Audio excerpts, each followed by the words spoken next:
Presiden Prabowo sangat peduli kepada rakyat kecil dan pendidikan. Teman-teman, kemarin dalam rapat paripurna, Presiden mengedepankan pendidikan. Apa saja yang dibicarakan di tanggal 20 kemarin? Teman-teman bisa menonton video ini sampai habis. Oke, kita mulai dengan Bismillahirrahmanirrahim.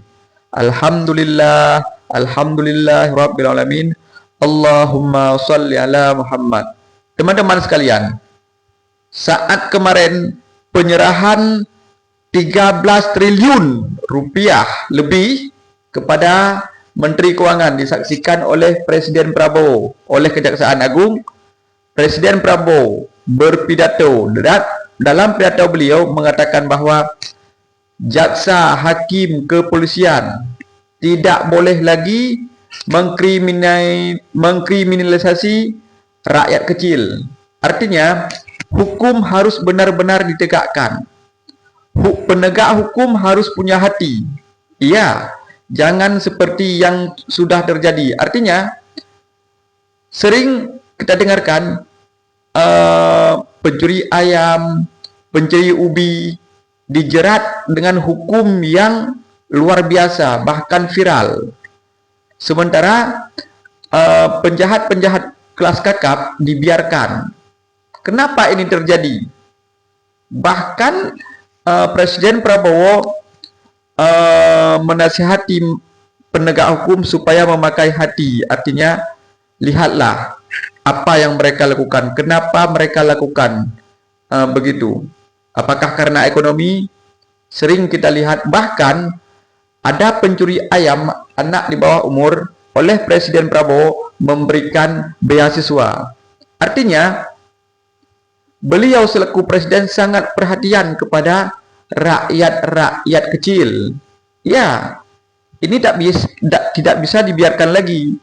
Kalau seandainya penegak hukum ini memakai hati, ya kan, mereka bisa mengeluarkan uang mereka sendiri membayar misalnya pencuri ayam. Nih, bayar ayamnya. Atau pencuri ubi, nih, bayar langsung. Nah, jangan sampai ini diviralkan. Bisa saja kasus-kasus kecil ini untuk menutupi kasus-kasus besar.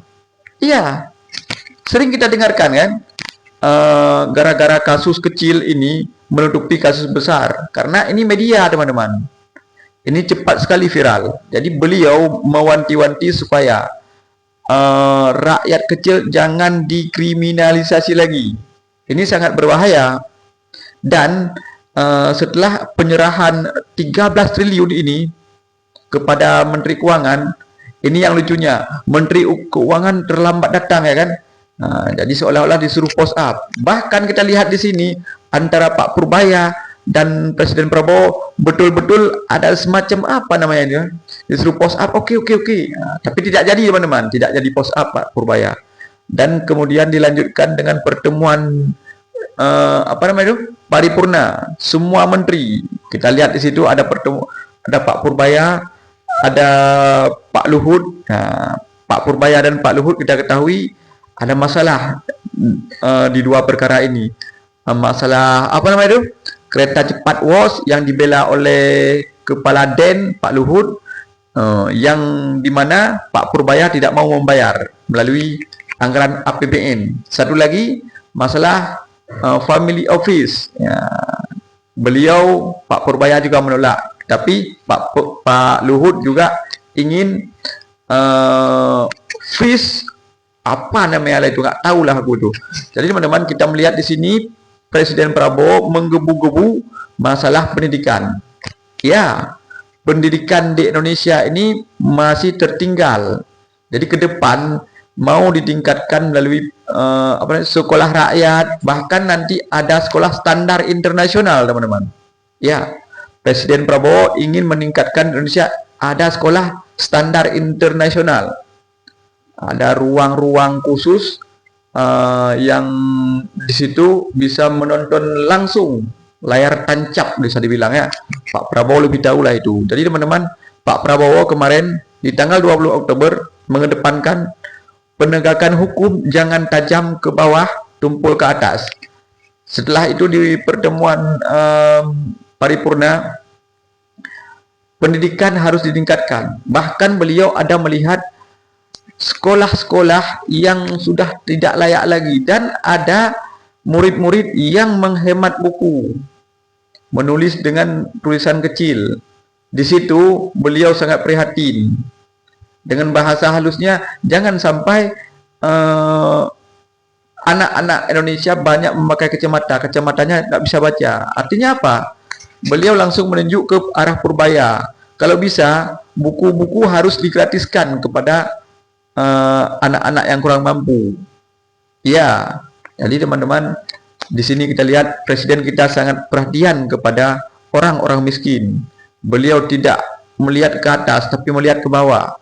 Ya, inilah presiden yang sangat kita idam-idamkan. Semoga Pak Presiden Prabowo terus bisa membawa perubahan kepada Indonesia ini. Karena kata beliau, tidak rumit memimpin satu negara jika dimulai daripada niat yang tulus. Niat kita apa? Niat untuk memperbaiki ekonomi, untuk membawa Indonesia lebih baik. Ya, yang penting niat. Ya, segala sesuatu harus berdasarkan niat. Jika niat kita untuk memperkaya diri, maka celakalah bangsa ini. Jika niat kita untuk membawa perubahan kepada rakyat lebih makmur, maka itu akan terjadi. Jadi tidak susah untuk memimpin satu negara, tergantung kepada niat kita pertama-tama. Dan iya teman-teman, kita lihat sekarang penegak hukum tidak memakai hati lagi, ya kan? Hatinya entah kemana dibawa. Yang penting hukum itu tegak. Ya, tegak kepada rakyat miskin. Tapi ketika melihat uang, ya kan, silau matanya oleh hakim-hakim dan jaksa-jaksa. Silau, berapa? Ini berapa yang mau kalian tawarkan kepada saya? Kan begitu. Sehingga banyak sekali terjadi hakim-hakim atau jaksa-jaksa yang kedapatan sogok menyogok. Inilah yang diwanti-wanti oleh Presiden Prabowo. Semoga teman-teman Pak Purbaya dan Presiden Prabowo terus bersinergi dalam membangun ekonomi, ya kan, menegakkan keadilan. Ya, kita doakan kepada mereka berdua, semoga selalu sehat teman-teman. Dan semoga juga kepada pihak-pihak hakim dan jaksa juga Polri berubah setelah Presiden Prabowo memberi peringatan keras.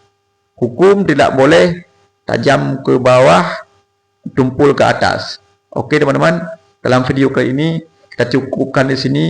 Saya akhiri. Wassalamualaikum warahmatullahi wabarakatuh.